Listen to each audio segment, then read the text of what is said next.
The second piece we're looking at now is called The Unleashing. And it's about baby Leah getting out of her cage, the cage that I myself put her in.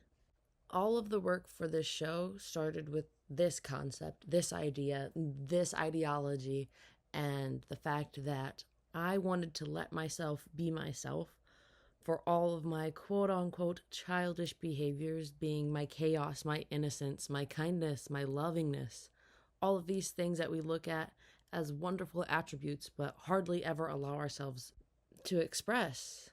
At one point in my life, it was easier to put her away and hide her away and not let her get hurt.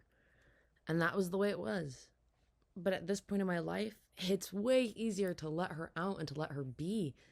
So much of who I am today comes from the past versions of myself and the way that I've looked at them, addressed them, let them go, let them stay. And really, it's just an inner battle of acceptance for who I am and why I am the way that I am. The wounded hands represent the hard inner work that it took to get here and to be able to break that cage and let myself out. Especially because usually these fights that we have internally come from a sense of not liking who we actually are.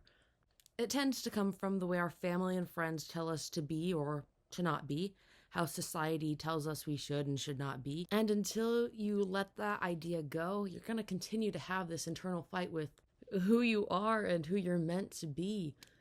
And whether you believe that from the time we're born, our path is laid out in front of us exactly how it should be, or if we have complete will to do whatever the heck we want, the closer you are to being authentic and genuine with yourself, the closer you are to being on a path that best suits all of the things that you want from life. And therefore, I dedicate this project to the version of me that I put in a cage because she was so cool that I was scared of letting her get hurt.